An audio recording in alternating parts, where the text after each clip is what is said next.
आपके अपने ही YouTube channel Rawat physics classes के साथ। तो इससे पहले वीडियो में हमने आपको बताया था कि गॉस की परिमेय क्या होती है और उसे सिद्ध कैसे कर सकते हैं। तो आज हम आपको पढ़ाने वाले हैं, या फिर ये कहें कि आज हम पढ़ने वाले हैं क्या, गॉस की परिमेय के अनुप्रयोग। ठीक है, देखो यूपी बोर्ड की अगर हम बात करें तो गॉस की परिमेय के 2 से 3 अनुप्रयोग हैं और तीनों ही क्या है, मोस्ट इंपोर्टेंट है। और इन अनुप्रयोग से रिलेटेड कोई ना कोई डेरिवेशन हमारे एग्जाम में आता है पक्का, 3 से 5 नंबर का। तो चलिए स्टार्ट करते हैं। पहले डेरिवेशन आज हम जो पढ़ाने वाले हैं गॉस की परिमेय के अनुप्रयोग के ऊपर, वो है एक समान रूप से आवेशित चालक तार के निकट वैद्युत क्षेत्र की तीव्रता। इसे समझने से पहले सबसे पहले हमने आपको बताया था कि आवेश घनत्व क्या होते हैं। 3 तरह के आवेश घनत्व होते हैं, रेखीय आवेश घनत्व, पृष्ठ आवेश घनत्व और आयतन आवेश घनत्व। तो पहले आप उस वीडियो को बड़ी अच्छे से समझिए, तब जाके आपको ये वीडियो अच्छे से समझ आएगी। तो चलिए स्टार्ट करते हैं। देखिए स्टूडेंट्स, इसमें हम क्या मानते हैं कि मान लीजिए हमारे पास क्या है, एक चालक तार है, एक चालक तार है, और जैसे ही हम इस चालक तार को आवेश देते हैं तो वो आवेश क्या है, इसकी लंबाई की अनुदिश क्या है, एक समान रूप से फैल जाता है। ठीक है, चालक तार की जो लंबाई है वो क्या है, अनंत है, जिसको हमने क्या है डॉटेड डॉटेड करके ऐसे बढ़ा दिया है।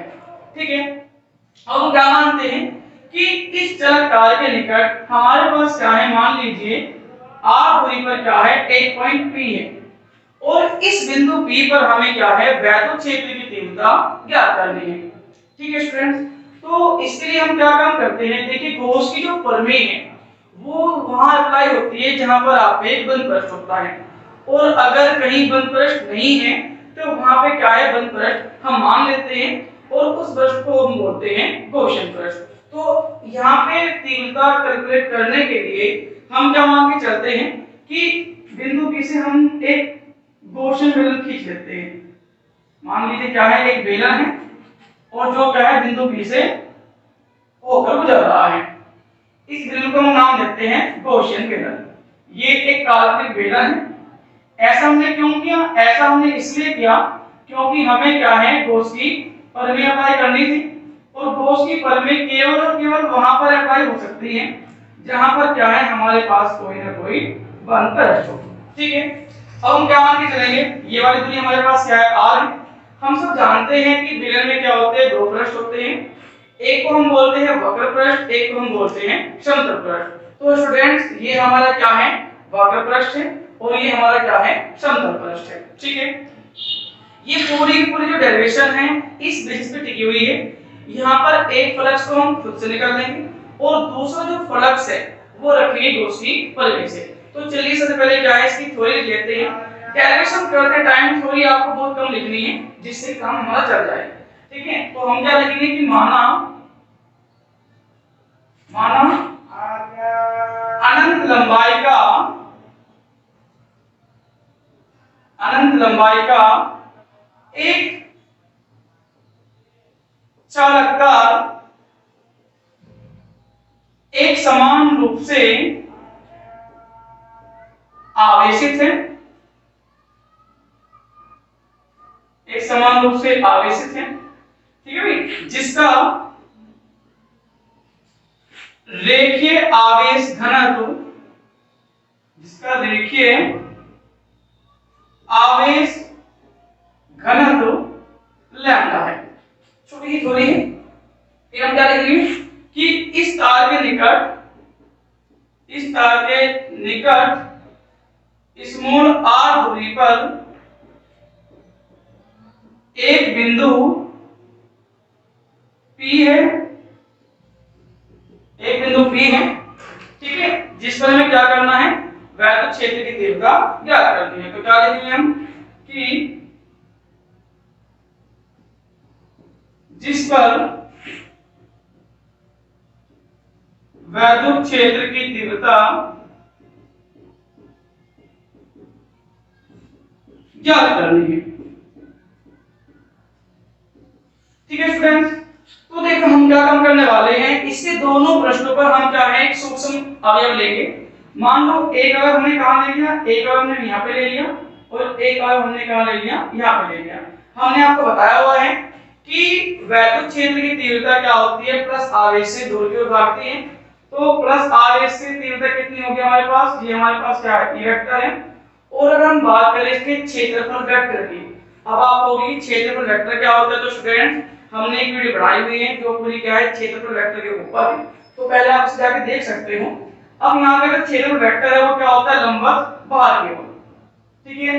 तो हम सब जानते हैं कि अगर दो वेक्टर आपस में समांतर हैं और एक ही दिशा में हैं, तो उनके बीच जो कोण बनता है वो कितना बनता है, 0 डिग्री का। अगर हम बात करें इस अवयव की, तो यहाँ पर जो वैद्युत क्षेत्र की तीव्रता है वो तो होगी हमारे पास यही वाली, और लेकिन जो जो क्या है हमारे पास, जो क्षेत्रफल वेक्टर है उसकी तरफ जाओगे हमारे पास ऊपर की ओर, ये हमारे पास ये है। आप इसको ऐसे समझ सकते हो कि मान लीजिए हमारे पास क्या है, ये बेलन है, ठीक है, ये इसका समतल पृष्ठ, ये इसका समतल पृष्ठ, और ये वाला कौन सा पृष्ठ है इसका, वक्रीय पृष्ठ। एक अवयव मैंने कहां पे लिया हुआ है, यहां पे लिया हुआ है, एक अवयव मैंने यहां पे लिया हुआ है, क्लियर। अगर हम बात करें इसके क्षेत्रफल वेक्टर की तो क्या होगा, लंबवत बाहर की ओर, क्योंकि हमने आपको बताया हुआ था कि जो क्षेत्रफल वेक्टर होता है उसकी दिशा हमेशा लंबवत बाहर की ओर होती है। तो अगर हम अवयव यहाँ पे ले रहे हैं तो ये दिशा होगी, और अगर हम अवयव कहां पे ले रहे हैं, यहाँ पे ले रहे हैं, तो क्या है, ये दिशा होगी। रही बात ई वेक्टर की, तो ई वेक्टर क्या होगा, हमारे पास ये पूरा पूरा जो तार है प्लस आवेश पे क्या है, इस पे फैला हुआ है, तो इसका आप किसी पॉइंट पर आप तीव्रता देखोगे तो वो क्या है, साइड से तीव्रता इधर की ओर आएगी आपके पास। ये कंप्लीट डायग्राम है और ये क्या हमारी छोटी सी छोरी है, ठीक है। तो उसे नोट डाउन कर लीजिए स्टूडेंट वीडियो को पॉज करके। चलिए हम आगे चलते हैं। अब हम क्या काम करने वाले हैं, हमारे पास दो पृष्ठ है, यहाँ पे हमारे पास एंगल कितना होगा, थीटा बराबर 90 डिग्री। हमारे पास दो पृष्ठ हैं, एक वक्रीय पृष्ठ और एक क्या है, समतल पृष्ठ। तो सबसे पहले हम क्या काम करेंगे, जो समतल पृष्ठ है उससे गुजरने वाला फ्लक्स निकालेंगे। तो क्या लिखेंगे हम भी, चित्रानुसार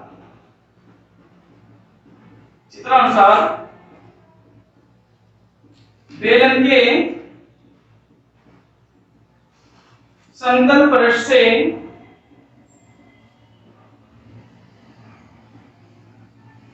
गुजरने वाला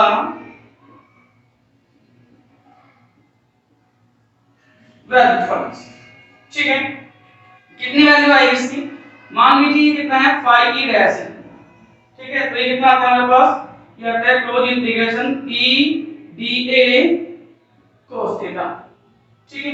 फ्लक्स का ये फॉर्मूला होता है हमारे पास, क्या लिख सकते हैं हम sir, phi E dash equals to E A cos theta. इसके बाद यहाँ पे कर रहे हैं या फिर इसको क्या है, हम इधर से स्टार्ट कर सकते हैं, बाकी डायरेक्शन में क्या है, इधर से इधर स्टार्ट कर रहा हूँ, ठीक है। अब हम क्या लिखेंगे, कि चूंकि हमारे पास कौन सा पृष्ठ है, समतल पृष्ठ है, चूंकि समतल पृष्ठ पर थीटा कितना हमारे पास, सॉरी 90 डिग्री, थीटा कितना है, 90 डिग्री। तो आता है कितना है हमारे पास, phi E dash equals to E A cos कितना, 90 डिग्री। और हम सब क्या जानते हैं कि जो cos 90 होता है उसकी जो वैल्यू होती है वो क्या होती है हमारे पास, 0 होती है। तो फाइनल वैल्यू कितनी आएगी हमारे पास, ई ए गुना 0 और फाई ई डैश कितना आएगा, 0 आएगा। तो जैसे हमने क्या है, समतल पृष्ठ पे फ्लक्स निकाला, बिल्कुल हूबहू ऐसे ही हम किस में कर लेंगे, वक्र पृष्ठ पे। तो स्टूडेंट्स डायरेक्शंस को आप नोट डाउन कीजिए जल्दी फटाफट, और चलिए हम जो है इसको रख करके आगे बढ़ते हैं, ठीक है। वीडियो को पॉज कर सकते हैं, ओके। चलिए स्टार्ट करते हैं आगे। आगे हम क्या काम करने वाले हैं, अब हम बात करें किसमें, बेलन के वक्रीय पृष्ठ से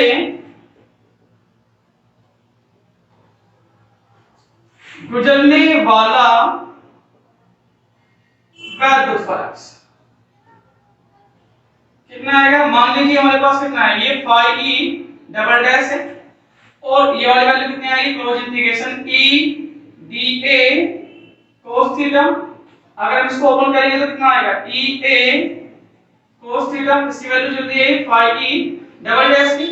अब अगर हम बात करें किस कौन से पृष्ठ पे, हम बात करें अपने वक्रीय पृष्ठ पे, तो कितना आएगा भाई, ये लिखेंगे हम बेलन के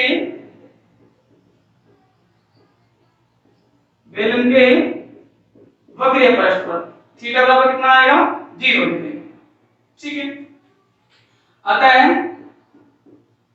फाई ई डबल डैश कितना आएगा ई ए cos 0 और फाई ई डबल डैश कितना आएगा हमारे पास ई ए। क्योंकि cos 0 की वैल्यू कितनी होती है हमारे पास 1 होती है। फटाफट फ्रेंड नोट डाउन कीजिए।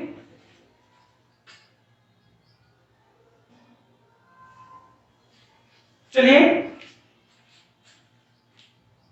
अब इसको रब कर देता हूं ऐसे। Note down clear students. अब हमारे पास क्या है, हमारे पास फाई ई भी है और हमारे पास क्या है फाई ई डबल डैश भी है। तो अब हम क्या काम करने वाले हैं, क्या लिखेंगे कि संपूर्ण बेलन से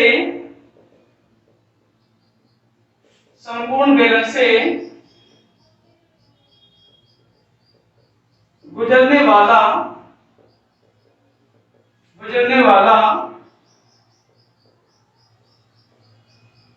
वैद्युत फ्लक्स कितना आएगा, मान लीजिए फाई ई है, कितना आएगा phi E dash plus K phi E double dash. Okay, तो जो हमने वैल्यू निकाली थी फाई ई डैश किसकी वैल्यू थी, फाई ई डैश वो थी जो समतल पृष्ठ से क्या है आपका फ्लक्स में जा रहा था। और फाई ई डैश कौन सी है, sorry phi E double dash कौन सी है, जो वक्र पृष्ठ वाली है। तो कितनी आई थी 0 आई थी और ये कितनी आई थी हमारे पास e into a आया था। तो फाई e की फाइनल जो वैल्यू आएगी वो कितनी आएगी e into a। समीकरण नंबर क्या मान सकते हो उसे 1 मान सकते हो। मैंने क्या कहा था कि इसमें सिंपल तरीका आपको क्या करना होता है कि एक फ्लक्स आपको खुद से निकालना होता है और दूसरा फ्लक्स क्या है जो कंप्लीट बॉडी से गुजरने वाला फ्लक्स है। दूसरा फ्लक्स हम रखते हैं गॉस की परिधि से। तो यहाँ पे क्या यूज करने वाले हैं गॉस की परिधि से। अब हम सब जानते हैं कितना आएगा भाई गॉस की परिधि से कितना आएगा फाई ई इक्वल्स टू क्या होता है q अपॉन एप्सिलॉन नॉट। और q कौन सा आवेश है, q ये आवेश है जो क्या है इस तार पे क्या है विद्युत है। इक्वेशन नंबर क्या है 2 है। ये भी फाई ई है, ये भी फाई ई है, ये भी बेलन से गुजरने वाला कुल फ्लक्स है और ये भी बेलन से गुजरने वाला कुल फ्लक्स है। तो दोनों क्या करेंगे हम जो है यहाँ पे इक्वेट कर देंगे। क्या आएगा समीकरण किससे भाई 1 व 2 से कितना आएगा हमारे पास, ये आएगा E A equals to Q upon epsilon naught. ठीक है, वैल्यू किससे निकालनी है, वैल्यू हमें निकालनी है E की। तो जो A है ये चला जाएगा इधर, कितना आएगा Q upon epsilon not A। देखिए फ्रेंड्स एक ऐसी डायरेक्शन आती है जो हम अभी कराएंगे इससे नेक्स्ट, उसमें भी कुछ इस तरह का रिजल्ट आता है। बच्चे क्या काम करते हैं Q अपॉन A को क्या कर देते हैं सिग्मा कर देते हैं। और लेकिन आपको ध्यान रखना है कि आपका जो आवेश है वो वितरित है तार पर, तो यहाँ पर सिग्मा तो बिल्कुल नहीं आएगा, यहाँ पर क्या आएगा लैम्डा। और लैम्डा क्या होता है रेखीय आवेश घनत्व होता है। तो यहाँ पे हम क्या लिखेंगे a, क्योंकि a बराबर क्या होता है हमारे पास बेलन के वक्र पृष्ठ का क्षेत्रफल के वक्र पृष्ठ का क्षेत्रफल, वक्र पृष्ठ का क्षेत्रफल।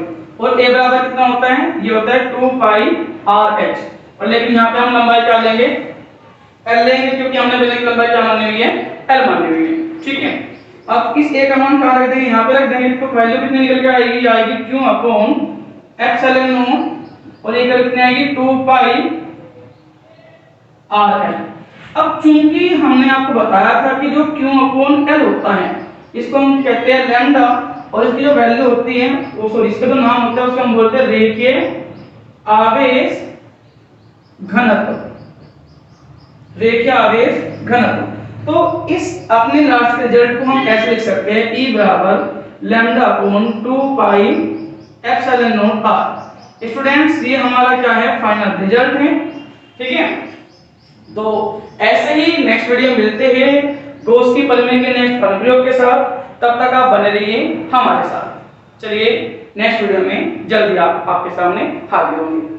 Thank you for watching.